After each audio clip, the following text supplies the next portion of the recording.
O justo viverá da sua fé, diz a Escritura. Isso nos ensina não só que o nosso relacionamento com Deus é baseado em fé, mas a responsabilidade de crer, de exercer fé, é toda nossa. Nos próximos minutos eu quero conversar com você sobre a responsabilidade de crer. Ela é toda nossa e não pode ser transferida a ninguém.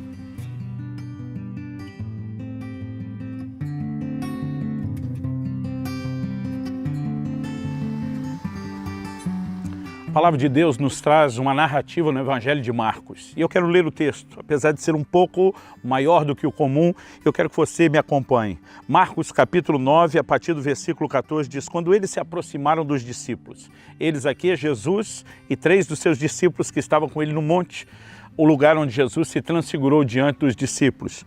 O texto diz: quando eles se aproximaram dos discípulos, viram numerosa multidão ao redor e os escribas que discutiam com eles.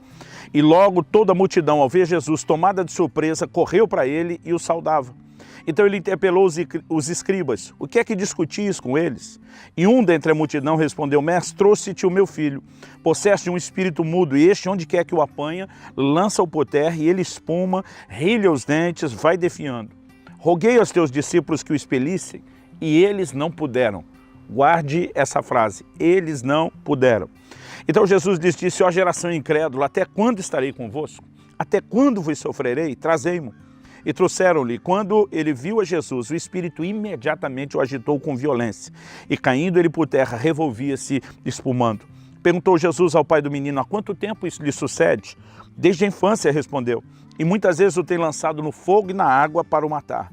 Mas se tu podes alguma coisa, tem compaixão de nós e ajuda-nos. E agora eu quero chamar a sua atenção para essa frase: se tu podes alguma coisa, tem compaixão de nós e ajuda-nos. Ao que lhe respondeu Jesus: se podes, tudo é possível ao que crê. E imediatamente o pai do menino exclamou com lágrimas: eu creio, ajuda-me na minha falta de fé. Vendo Jesus que a multidão concorria, repreendeu o espírito imundo, dizendo-lhe: espírito mudo e surdo, eu te ordeno, sai deste jovem e nunca mais tornes a ele. E ele, clamando e agitando muito, saiu, deixando como se estivesse morto, a ponto de muitos dizerem: morreu. Mas Jesus, tomando pela mão, o ergueu e ele se levantou. O que nós temos nessa descrição não é apenas um relato de algo que acontece no ministério do Senhor Jesus. Não é apenas uma descrição do seu poder libertador ou da sua compaixão para com as pessoas. O que nós temos aqui é um ensino. O Evangelho de João nos declara que, se fossem escritos os milagres que Jesus operou, nem no mundo inteiro caberiam os livros, mas estes foram escritos para que creais. Essa seleção foi cuidadosa, divinamente feita, para que eu e você tivéssemos nossa fé bem firmada. Aliás, a palavra de Deus nos mostra que as coisas que aconteciam em Israel foram registradas para advertência nossa. Então a pergunta prática é: qual ensino nós temos aqui? Nós temos um pai que vai procurar ajuda no lugar certo, atrás da pessoa certa, que é Jesus. Mas quando ele chega, Jesus não se encontra no local. Ele está no que hoje nós poderíamos classificar de um retiro espiritual. Jesus subiu ao monte para orar, está lá com 3 dos seus discípulos. Então, quando esse homem chega para buscar ajuda para o seu filho, o que ele encontra são os outros 9 discípulos de Jesus, que, diz a Bíblia, não puderam ajudá-lo. Quando Jesus desce do monte, há uma discussão acontecendo e Jesus, meio que tomando as dores dos seus discípulos, partido em favor deles, pergunta aos escribas: o que é que vocês estão discutindo com eles? Quem responde à pergunta de Jesus não são nem os escribas e nem os seus discípulos. A Bíblia diz: um homem dentre a multidão. O pai dessa criança se posiciona e diz: Senhor, eu trouxe o meu filho possesso e os seus discípulos não puderam ajudá-lo. Esse é o ponto da conversa. Eu vim atrás de ajuda, seus discípulos não puderam. Então, a palavra de Deus diz que esse homem se dirige a Jesus e a pergunta dele, ou a afirmação dele: se tu podes alguma coisa, tem compaixão de nós e ajuda-nos. Qual a constatação que esse pai está fazendo? Seus discípulos não puderam, se você pode, nos ajuda. Agora, a resposta de Jesus é que é interessante. Jesus diz: se podes, tudo é possível ao que crê. O que nós temos aqui é um homem jogando a batata quente para Jesus. Essa linguagem que, pelo menos, a minha geração e a anterior usava para falar da transferência de um problema, de algo que a maioria não quer segurar. Então, ele simplesmente diz: olha, joguei a batata quente para os seus discípulos, eles não deram conta e devolveram. Eu agora estou jogando para o Senhor. Se o Senhor pode, faz alguma coisa e resolva o meu problema. Mas o interessante é que, embora Jesus tenha condição e o poder de resolver o problema, Jesus também devolve a batata quente, diz se podes, e diz tudo é possível que crê. O que é que Jesus está dizendo a esse homem? Não transfira a responsabilidade sobre mim. A possibilidade não depende apenas de mim, do meu poder ou da minha vontade de fazer algo às pessoas, depende de você acreditar. E aqui nós mexemos num ponto importante. Eu quero chamar a sua atenção para o que é o tema dessa nossa mensagem, a responsabilidade de crer. A Bíblia diz que o justo viverá da sua fé. Está registrado no Velho Testamento, no livro de Abacuque. Isso é repetido em Romanos, Gálatas e Hebreus, no Novo Testamento. Porque todo relacionamento do homem com Deus é baseado em fé. Em Hebreus 11:6, a Bíblia diz que sem fé é impossível agradar a Deus. No livro de Tiago, no capítulo 1, a Bíblia diz, peça, porém, com fé, não duvidando. Porque o que duvida é semelhante à onda do mar que é levado e agitado pelo vento. E a Bíblia diz, não pense tal homem que receberá do Senhor coisa alguma. Ou seja, nós não podemos receber absolutamente nada da parte de Deus a não ser por fé. O justo viverá da sua fé. A salvação, ela é recebida por fé. Todos os benefícios que Deus disponibilizou junto com a redenção em Cristo, eles são recebidos por fé. E sem fé o homem não vai experimentar absolutamente nada do que Deus tem. É importante você entender isso.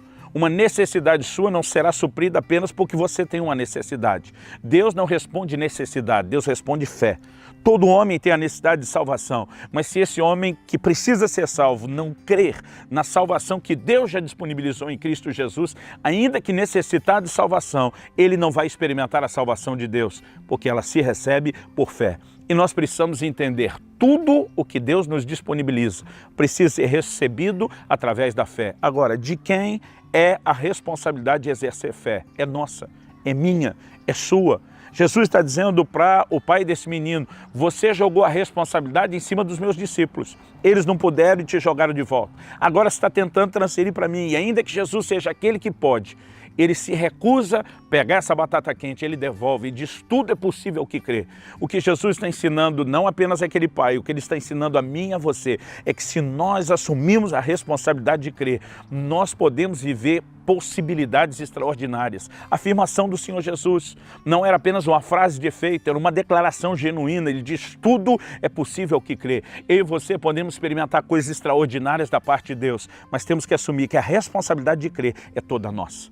Agora é interessante que esse homem sabe que ele não tem toda a fé que precisa. No entanto, ele se posiciona e diz, eu creio. Logo a seguir ele emenda, me ajuda na minha incredulidade ou na minha falta de fé. O que esse homem está dizendo? Eu não tenho nem toda a fé que eu preciso, mas também não tenho só incredulidade. É quase como se ele dissesse, eu estou olhando para um copo preenchido pela metade. Eu posso reconhecer que ele está metade vazio, mas posso reconhecer também que ele está metade cheio. Aquele homem reconhece, eu decido crer. E é isso que eu e você precisamos entender. Crer é uma decisão, não é um sentimento. É como o apóstolo Pedro quando anda sobre as águas.